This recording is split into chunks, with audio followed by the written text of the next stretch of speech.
Muito bom dia, boa tarde, me conta. Que horas que você está assistindo a aula? Hoje é segunda, hoje é terça, quarta, quinta, sexta, sábado, domingo. Não tem dia, não tem hora, né, gente? Então vamos lá. Antes que eu me esqueça, uma vez um aluno aqui do curso mandou assim pra mim: professora, por que você nunca fala boa madrugada? Porque o melhor horário aqui para estudar na minha casa é de madrugada. Então, boa madrugada para você também que está assistindo a aula aí durante a madrugada. Gente, esse aqui é o curso de informativos, atualização jurisprudencial, doutrinária e também o estudo das súmulas, né, que engloba aí a atualização jurisprudencial do curso FMB. Muito bem, nós já tivemos uma aula, tá? Já conversamos nessa aula sobre alguns temas e hoje nós continuaremos tratando. Na última aula, nós falamos dos informativos 625, 626, 627 do STJ, tá? E hoje a gente parte do informativo 628 do STJ. Esse informativo trouxe bastante novidade, bastante coisa aqui na nossa área. Só para vocês lembrarem, comigo vocês trabalharão processo civil, civil, consumidor e algum julgado aí que tiver de ambiental que não é tão comum, tá? Mas se tiver, a gente traz para vocês e a gente trabalha em sala. Muito bem. O informativo 628, ele veio, como é que eu posso dizer? Muito grande, muito completo, tá? Então eu selecionei os principais assuntos de interesse, tanto para aqueles que prestam concurso público, que querem aí ingressar no serviço público, ou então eventualmente trocar de cargo, né? Já é servidor e quer mudar de cargo, mudar de carreira. Também para aqueles que advogam, para aqueles que estão iniciando na advocacia, ou então que precisam de uma atualização para poder ajudar os seus clientes. Então eu trouxe aqui os principais enunciados. Eu tentei pegar um pouquinho de cada área do processo e um pouquinho de cada área do direito civil. Então eu já informo desde já que não esgotaremos o informativo 628 de ponta a ponta, porque ele trouxe muita coisa, ele tratou sobre diversos assuntos. De qualquer modo, os assuntos que eu deixei para trás é porque não são tão relevantes e já foram objeto de outros informativos, então a gente não precisa se preocupar, tá? O primeiro informativo, vou fazer um panorama geral para vocês, o primeiro informativo que a gente vai tratar é sobre é sobre fixação de honorários contra a fazenda pública, tá? E lembrando que nós temos algumas novidades sobre esse assunto aqui no Código de Processo Civil de 2015. E aí teve uma discussão se algumas súmulas do STJ ficaram superadas ou não, enfim. Vamos começar aqui então por bem de família. Bem de família, vamos ver. Penhora, dívida decorrente de aval, recurso extraordinário, admissão na origem, sequência. A penhora de bem de família decorrente de dívida ligada a aval deve ser elucidada em julgamento do colegiado. Muito bem. Esse aqui é o informativo 906 do STF. Com relação aos informativos do STF, eu preciso fazer uma primeira observação com vocês. Nós temos uma certa dificuldade em trabalhar informativos do STF porque eles demoram a divulgar o teor dos acórdãos, tá? Então, eu coloquei aqui algumas informações básicas e, se for o caso, a gente retoma depois desses assuntos. Informativo 906. Vocês sabem que o bem de família, ele pode ser ou convencional ou então legal. Muito bem, o bem de família convencional está previsto ali no Código Civil, nos artigos 1711 e 1722. E o bem de família legal está ali na Lei 8.090. Qual é a grande diferença? Pelo Código Civil, aquele que pretende gravar um bem como bem de família, vai até o registro de imóveis e fala: oi, aqui eu constituo a minha família, aqui eu resido com a minha família. Na omissão do proprietário daquele imóvel, vem a lei e diz: olha, o imóvel que se destinar à moradia da família será protegido. Vocês sabem que o bem de família, ele é impenhorável. Por quê? Lá na Constituição Federal, nós temos diversos princípios. Primeiro deles que vai proteger o bem de família, dignidade da pessoa humana.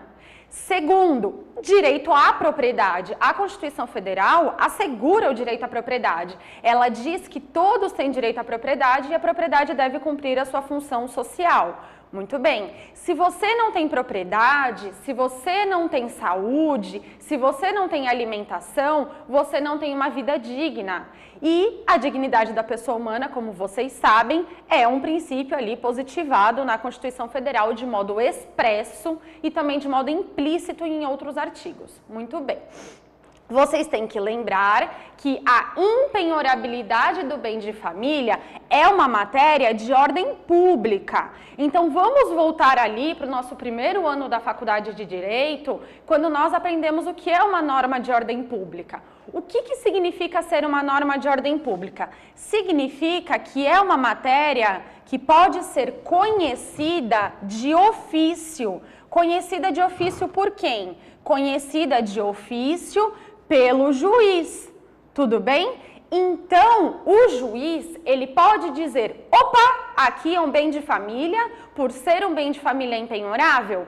Pode, mas vamos nos ater ao momento processual oportuno. Vamos lá, o executado deve arguir no primeiro momento após a penhora. Então, como é que funciona? Estamos ali numa fase de cumprimento de sentença, se for um processo sincrético, né? Teve uma sentença condenatória que está sendo executada nos próprios autos. Ou então, é uma execução de um título extrajudicial. Na fase de execução de bens, vem o credor e pede a penhora de um bem imóvel. Muito bem, o juiz manda intimar o devedor, que é o executado, sobre aquela penhora. No momento que o executado toma ciência daquela penhora, ele tem que falar, aqui não, jacaré, esse bem é bem de família, é impenhorável. Credor, escolha outra coisa, porque aqui você não pode escolher. Este você não pode escolher. Muito bem. Mas caso o devedor simplesmente se omita, ele esquece, ou então, até mesmo por uma questão de ignorância jurídica, ele não constitui advogado, ele pensa, puxa vida, eu já estou lascado mesmo, agora eu vou até perder minha casa. Ele já se conforma. Então, mesmo que ele deixe passar esse tempo, o juiz, a qualquer momento, pode reconhecer a impenhorabilidade. Mas cuidado! Tanto a lei quanto os tribunais colocam um limite. Tem que ser antes da arrematação. Por que o juiz tem que fazer isso antes da arrematação? Presta atenção, gente.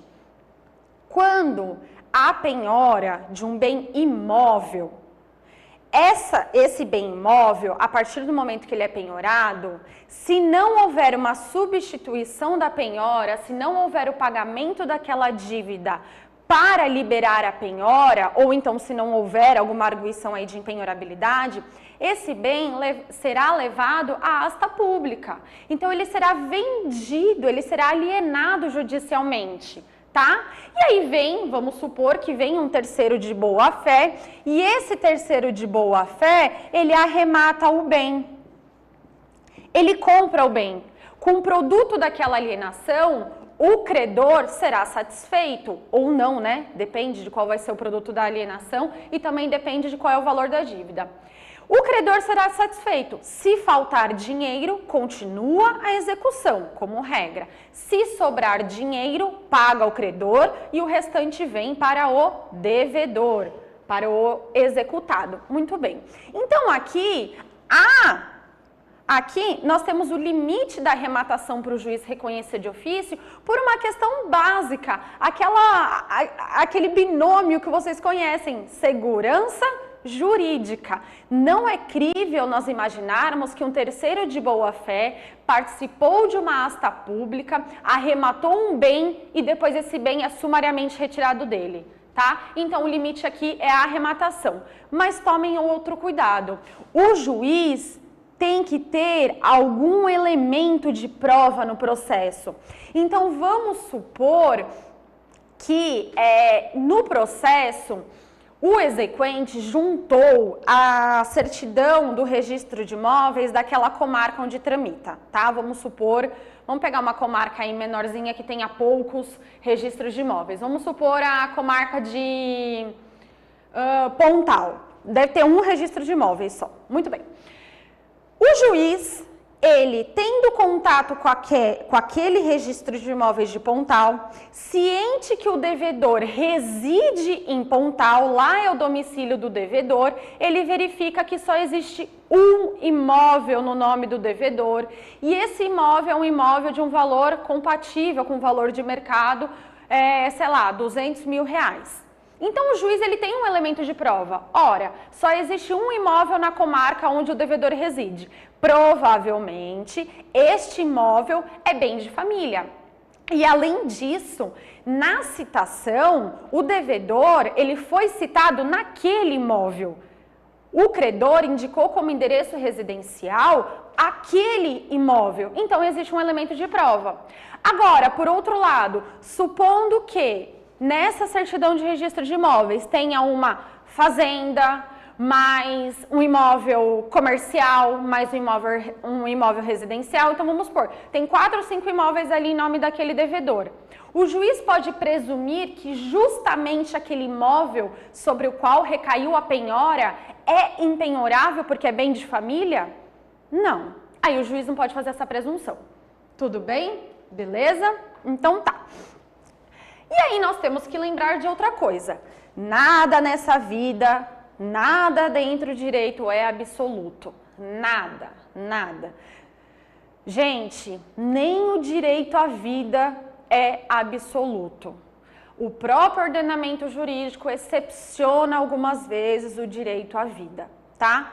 Então, se até o direito à vida é excepcionado, a impenhorabilidade também é. A impenhorabilidade, ela não é absoluta, ela é relativa. Muito bem. Aqui, nós temos a Lei 8.009 de 90, que trata sobre a impenhorabilidade do bem de família. E olha o que essa lei fala. A impenhorabilidade é oponível em qualquer processo de execução civil, fiscal, previdenciária, trabalhista ou de outra natureza, salvo. O que é esse salvo aqui? É a exceção. E ó, é exceção legal, não é doutrinária, não é jurisprudencial, é legal. Salvo por obrigação decorrente de fiança concedida em contrato de locação. Aí agora prestem atenção. Locação, ponto. Existe a lei de locações, ponto. A locação, vocês sabem que ela pode ser residencial ou ela pode ser comercial, certo? Certo. Residencial destinada para fins de moradia, comercial destinada para fins de exercício de uma atividade empresarial. Muito bem.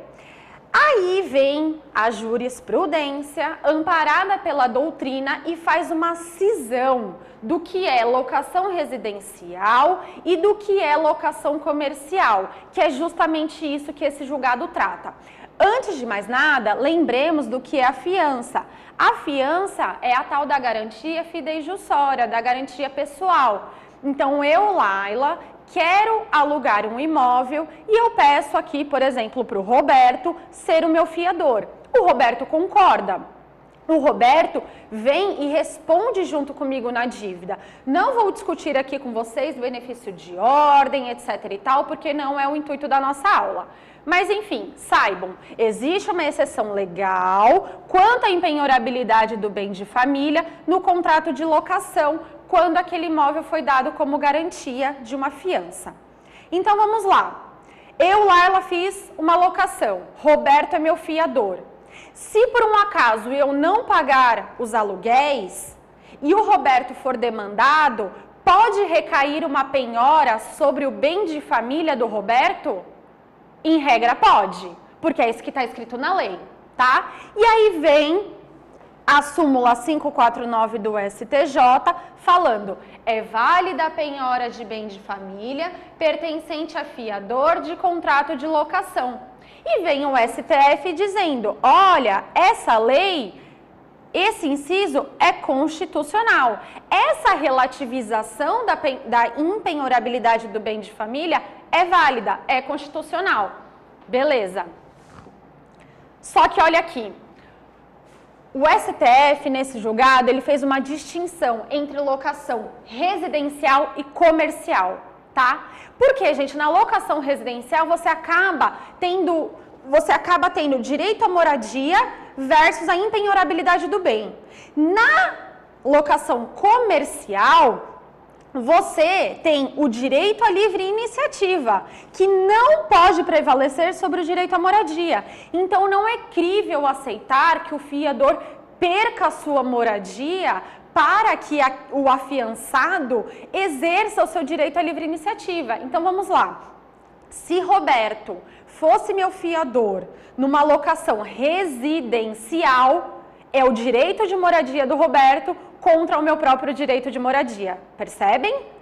Agora, se Roberto fosse meu fiador em um contrato de locação comercial, seria o meu direito de exercer uma atividade econômica contra o direito de moradia de Roberto. Então, quando se tratar de uma locação comercial, prevalece a impenhorabilidade. Em outras palavras, sendo uma locação comercial, a gente exclui essa exceção. Não há exceção, será sempre impenhorável. Tranquilos? Aqui é um julgado do STF, informativo 906 do STF, de relatoria do ministro Marco Aurélio. Beleza? Então tá. Como falei para vocês, eu só trouxe um julgado do STF, porque os demais julgados veiculados, inclusive nesse informativo 906 e nos seguintes, a gente aguarda a publicação do inteiro teor dos acórdãos para trabalhar aqui com vocês. Por que é importante inteiro o teor dos acórdãos? Porque a gente precisa saber qual foi a evolução do pensamento do ministro até chegar no veredito dele, né? Por vezes a leitura da ementa é absolutamente insuficiente. Então, passemos aqui para os informativos do STJ. Informativo 628 do STJ. Primeiro informativo que eu falei já para vocês que nós trabalharíamos. Honorários advocatícios contra a fazenda pública. Muito bem. Gente, ignorem aqui aquelas coisas de direito administrativo chatas que a gente não quer saber. Vamos lá. Destaquei aqui para vocês na ementa. Aqui, ó. A interpretação que deve ser dada ao referido dispositivo é a de que, nos casos de cumprimento de sentença contra a fazenda, relação jurídica existente entre as partes esteja concluída, blá, blá, blá, blá, blá, blá, blá, blá, blá, não caberá condenação em honorários advocatícios se não houver apresentação de impugnação. Muito bem. Como falei para vocês, a gente precisa sempre ler o inteiro teor do acórdão para entender a evolução do pensamento do ministro. E a vantagem de vocês é que eu já li o acordo, eu já interpretei e eu trago aqui tudo mastigado para vocês. Gente, nesse caso a gente precisa de uma evolução legal, de uma evolução histórica da lei e da jurisprudência. O que acontece? Tem uma lei, que é a Lei 9494 de 97, que ela trata sobre a tutela antecipada da fazenda pública. Muito bem. Nessa lei está escrito ali no artigo 1º-D que não serão devidos honorários advocatícios pela fazenda pública nas execuções não embargadas. Tá, beleza. Aí o que acontece? Veio a súmula 345 do STJ e essa súmula 345 do STJ, posterior a essa lei, falou o seguinte: são devidos honorários advocatícios pela fazenda pública nas execuções individuais de sentença proferida em ações coletivas, ainda que não embargadas. Ou seja, a súmula 345 do STJ, ela se contrapôs ao enunciado legal, beleza? Por quê? Na lei 9494 falava execuções não embargadas. Aqui a súmula 345 fala, querido, embargadas ou não, problema da fazenda pública, certo? Beleza. Aí qual foi o chabu? Ninguém tinha dúvida que essa súmula 345 do STJ era válida, era aplicada, blá blá blá, ok. Qual foi o chabu? CPC 2015 vem e fala, artigo 85, parágrafo 7º. A sentença é o artigo que fala dos honorários, tá? A sentença condenará o vencido a pagar honorários ao advogado do vencedor. Olha aqui, ó, parágrafo 7º. Não serão devidos honorários no cumprimento de sentença contra a fazenda pública a quem seja expedição de precatório, desde que não tenha sido impugnada. Aqui, regime dos precatórios, está lá no artigo 100 da Constituição Federal, salvo engano, tá? Muito bem, lembrando que pode ser que a Fazenda Pública seja executada também sob o rito do RPV, que é a requisição de pequeno valor. Muito bem. Então, aparentemente, não é devido, aí vem o STJ por súmula fala, é devido, vem o CPC 2015 e fala, não é devido. Gente, instaurou o caos. E aí, a gente precisa entender. Vamos voltar lá na história da carochinha. Primeiro de tudo, vocês sabem que antes do CPC de 2015, nós tínhamos o CPC de 73. Muito bem. E o CPC de 73, nada falava muito claro a respeito de honorários advocatícios ou não. Tá. Aí vem essa lei que eu já falei para vocês e falou, não serão devidos honorários. Muito bem. O STF, ele decidiu, por meio de uma ADI, pela constitucionalidade desse artigo. Mas ele fez uma restrição às hipóteses de execução por quantia certa. E excluiu aqui, como eu já falei, as tais das execuções por pequeno valor. Tá. Aí depois vem a súmula. Tá. Depois vem o CPC. Aí a grande pergunta que fica. E aí, a súmula está válida ainda ou agora o que vale é o CPC? Alguns doutrinadores começaram a dizer que houve a superação do entendimento do STJ por positivação do CPC. Mas acontece que se a gente fizer uma interpretação teleológica do CPC, a gente vai perceber que, na verdade, o CPC, ele positivou diversos enunciados de súmula. O CPC, ele consolidou diversos entendimentos do STJ, porque a gente sabe, súmula do STJ, por mais seja súmula, não tem força vinculante, né? Era ali um entendimento consolidado do tribunal. E aí vem o CPC e positiva. Aí veio a dúvida. O que está prevalecendo? Artigo 85, parágrafo 7º do CPC ou a súmula do STJ? Então vamos lá. O que o STJ falou nesse julgado? Gente, a súmula 345 do STJ, a exegese literal desse parágrafo 7º do CPC, do artigo 85, se feita sem se ponderar o contexto que ensejou a instauração do procedimento de cumprimento de sentença, gerará as mesmas distorções ocasionadas por aquela lei. Lembram que a súmula veio para combater esta lei? Então, o ministro Gurgel de Faria falou o seguinte, se a gente for apressadinho, lendo apenas o Código de 2015, a gente vai perder toda a construção, toda a evolução jurisprudencial que ensejou a edição da súmula 345. Então, pera lá, meus amiguinhos, tenhamos calma nesse momento. Aqui, o ministro continua dizendo que a interpretação que deve ser dada ao CPC é a de que, nos casos de cumprimento de sentença contra a Fazenda Pública, se não houver, aqui, não caberá a condenação em honorários advocatícios, se não houver apresentação de impugnação, certo? Muito bem. Então, aqui, a conclusão que a gente faz é a seguinte, a súmula 345 do STJ, ela continua válida, ela não foi superada, essa súmula está válida. E isso foi uma decisão por unanimidade do STJ, fazendo o cotejo analítico entre o 85, parágrafo 7º e a súmula 345 do STJ. Além desse julgado aqui que foi veiculado no informativo, nós temos outros precedentes da ministra Regina Helena Costa e do ministro Herman Benjamin. Tá bom? Beleza? Ok.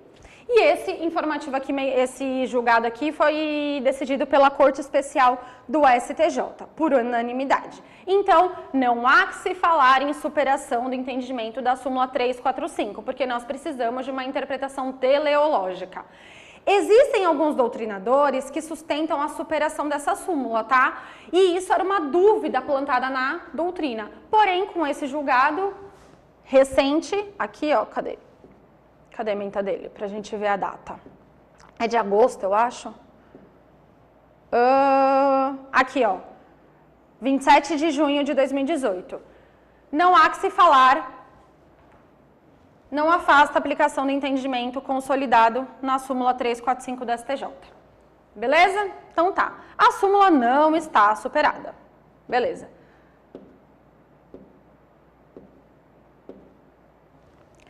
Próximo informativo aqui, ó. 628 também. Decidido sob o rito do recurso repetitivo. Gente, aqui foram sobrestadas, nossa, agora esqueci o número, mas era assim por volta de 5.000 ações que ficaram aguardando, foram sobrestadas na origem, né? Ficaram aguardando a decisão do STJ. Vamos lá. Sobre o que trata esse informativo? Trata sobre o mútuo feneratício. Vamos lembrar o que é o tal do mútuo. O mútuo é o contrato, né? É o negócio jurídico de empréstimo que é oneroso. Muito bem, como o dato é gratuito e o mútuo era oneroso. Vocês lembram isso lá das aulas de Direito Civil da faculdade. Mútuo feneratício significa empréstimo de dinheiro a juro. Ou seja, vem uma pessoa aqui, pede empréstimo de dinheiro com a promessa de devolução, né? E isso daqui terá juros. Beleza. Vocês conseguiram entender o que eu tô falando?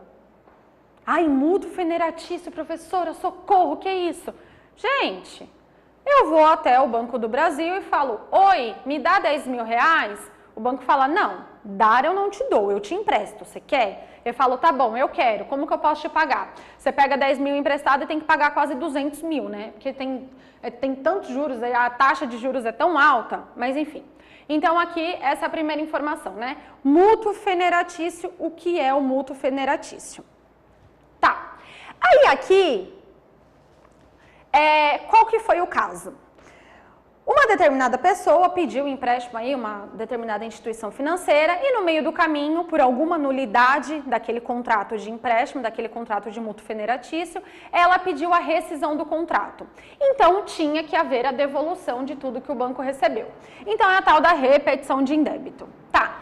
A dúvida que se instaurou é a seguinte: quando o banco vai devolver o dinheiro, ele precisa devolver aplicando as mesmas taxas de juros que foram previstas no contrato de mútuo ou não? Então vamos supor, se o banco previu uma taxa de 10%, ele devolve com essa mesma taxa de 10%? Outra dúvida, é só juros remuneratórios ou também incidem juros moratórios? Outra dúvida, corrige monetariamente? Corrige. Por qual? Por qual índice de correção? Então tá, o STJ veio e resolveu isso daqui. Vamos lá. Ó, questão debatida. Possibilidade de incidência de juros remuneratórios, as mesmas taxas do contrato, na hipótese de repetição de indébito decorrente de contrato de mútuo feneratício celebrado com instituição financeira. Muito bem. Nós temos 4 entendimentos. Na verdade, tínhamos 4 entendimentos, porque 2 deles já estão superados, não são mais aplicados. Vamos lá. Primeiro entendimento, não incide juros remuneratórios, apenas moratórios. Os moratórios decorrem da mora, né, do atraso no adimplemento da obrigação. E correção monetária. Então, vamos lá. Não incidem juros remuneratórios. Um voto para não. Aqui é a segunda e a terceira sessão do STJ. Muito bem. Segundo entendimento. Incidem juros remuneratórios de 1% ao mês, desde que... incidem juros remuneratórios de 1% ao mês, desde a ocorrência do indébito. E, além disso, terão também juros moratórios. Isso foi um julgado da terceira turma do STJ. Vocês precisam lembrar que a segunda sessão do STJ aqui, ó, a segunda sessão do STJ, ele junta a terceira e a quarta turma por um critério de organização regimental. Tá, então temos um voto para não e um voto para sim. Terceiro entendimento. A instituição financeira deve restituir o indébito aplicando-se as mesmas taxas, ou seja, Cobrou 10%, vai devolver por 10%. Isso aqui, gente, está superado. Por que está superado? Salvo engano, isso era o entendimento da ministra Nancy Andrighi. E por que restou superado? Ora, gente, os juros remuneratórios cobrados pela instituição financeira é uma forma de remunerar o trabalho prestado. Se a instituição financeira não puder cobrar juros pela sua atividade, ela simplesmente fecha as portas, ela simplesmente quebra. Por quê? As instituições financeiras, né, os bancos, eles sobrevivem justamente da cobrança de juros.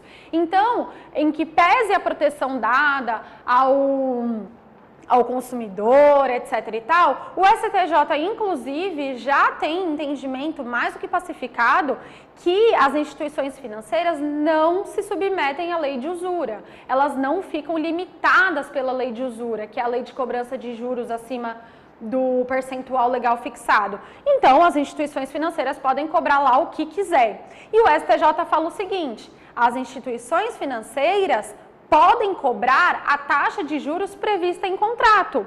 Ora, se ali aquele que pretende obter o empréstimo, se ele concorda, então, exercício da autonomia privada. Ele concordou, ok. Se ele entender que é um juros leonino, algo desse tipo, ele que bata nas portas do judiciário. Mas, como eu estou falando para vocês, o judiciário, 99,99% das vezes, ele diz que será aplicada a taxa prevista em contrato, porque cada banco sabe qual é o seu custo operacional. Nós temos aí diversos bancos. Então, por exemplo, a Caixa Econômica Federal é considerada um banco um pouco mais popular, pelas baixas taxas de juros, né? Já outros bancos, como por exemplo o Citibank, tem uma taxa de juros mais elevada. E eles fazem isso justamente para filtrar, para selecionar os seus clientes. Então tá. E além disso também, se tiver previsto, né, em contrato, então serão aplicadas as taxas ali do contrato. Agora, na omissão da instituição financeira, se não tiver previsto, aí vocês vão se socorrer daquela tabelinha divulgada pelo Banco Central do Brasil. Não é o Banco do Brasil, tá, gente? É o Banco Central. Vocês vão se socorrer daquela tabelinha divulgada pelo Banco Central do Brasil e naquela tabelinha eles colocam as taxas de juros praticadas por todas as instituições financeiras do país e você faz ali uma média para você encontrar uma taxa justa, uma taxa devida. Nessa tabelinha, o Banco Central ele divide juros de cartão de crédito, juros de empréstimo, juros de cheque especial, etc e tal, tá? Beleza? Então, mais essas duas informações para vocês. Agora aqui, o quarto entendimento que existia era que deveria ser restituído o valor com base na taxa Selic. Superado também. Então, letra C e letra D, vocês podem simplesmente esquecer porque não está aplicado, tá? E aí, nesse julgado, o ministro relator, ele traz um conceito doutrinário que está em voga aqui no Brasil, e esse conceito doutrinário é o tal do lucro da intervenção. Ora, professora, nunca ouvi falar nisso, nesse lucro da intervenção. Muito bem, se vocês quiserem um conceito de lucro da intervenção, eu falo agora. Vamos lá? Caneta na mão, mão no teclado. Lucro da intervenção é o lucro obtido por aquele que sem autorização, grifem sem autorização, interfere nos direitos ou bens jurídicos de outra pessoa. Ou seja, gente, é a obtenção de uma vantagem patrimonial indevida, com base em direito alheio. A doutrina traz um exemplo aqui do cavalo, mas eu vou trazer um outro exemplo para vocês que eu acho que fica mais fácil. Supondo que eu tenha na minha casa uma Ferrari, tá? Uma Ferrari super potente, etc e tal. Está acontecendo o grande prêmio de Fórmula 1 aqui no Autódromo de Interlagos. Você, um piloto exímio, sempre teve o sonho de ser piloto da Fórmula 1, pega a minha Ferrari e vai correr no Autódromo de Interlagos no meio de todos os outros carros. Supondo que isso seja possível, tá, gente? Obviamente é um exemplo utópico, porém didático. Você pega meu carro, vai, faz todo o circuito de Interlagos, ganha prêmio, R$1 milhão. Olha que prêmio maravilhoso. Muito bem. Acontece que saindo do Autódromo de Interlagos, você muito feliz na comemoração, você pega ali a Avenida Washington Luiz, depois pega a Avenida Jornalista Roberto Marinho e bate minha Ferrari. Muito bem. Gente, você me causou um dano por um ato ilícito, porque eu não autorizei que você pegasse minha Ferrari. Eu sequer autorizei que você fosse correr com a minha Ferrari. Além de você ter feito isso, você ainda bateu a minha Ferrari. Muito bem. Acontece que no meio do caminho você ganhou R$1 milhão com a minha Ferrari. Ou seja, você teve um lucro de intervenção. O que acontece com esse lucro? Fica para você? Divide? O que acontece? Muito bem. Aí, vamos voltar aqui para a lousa. Aquele que, sem justa causa, se enriquecer à custa de outrem, ou seja, você ganhou R$1 milhão às minhas custas porque pegou a minha Ferrari, será obrigado a restituir o indevidamente auferido. Será obrigado a restituir o indevidamente auferido. Isso daqui é Código Civil, tá? Feita a atualização dos valores monetários. Se o enriquecimento tiver por objeto coisa determinado, quem a recebeu é obrigado a restituí-la. E a restituição é devida, não só quando tem havido causa que justifique o enriquecimento, mas também se esta deixou de existir. E não caberá a restituição se a lei conferir ao lesado outros meios para se ressarcir do prejuízo sofrido. Ou seja, como regra, você me dá R$1 milhão que você recebeu. Por quê? Você pegou a minha Ferrari, ganhou dinheiro, você me devolve e está tudo resolvido? Não. Não, como regra você me daria esse R$1 milhão, salvo se eu, lesada, tiver outros meios para me ressarcir deste prejuízo sofrido. Beleza? Beleza. Então aqui, no caso veiculado pelo STJ, qual é a ligação desse lucro de intervenção? Ora, o banco, ele simplesmente, sem pedir a sua autorização, te concede um crédito. Você, inocente, cai na pegadinha do crédito pré-aprovado. E você obtém esse crédito, beleza? Só que o banco te cobra uma taxa de juros mega abusiva, super alta, tá? E aí, com isso, ele obtém um lucro indevido, porque você caiu na pegadinha do crédito pré-aprovado. Quer um exemplo? Cheque especial. É um perigo, cheque especial. Muito bem. Temos um enunciado do CJF que fala o seguinte: a obrigação de restituir o lucro da intervenção, entendido como a vantagem patrimonial oferida a partir da exploração não autorizada de bem ou direito alheio, fundamenta-se na vedação do enriquecimento sem causa, tá?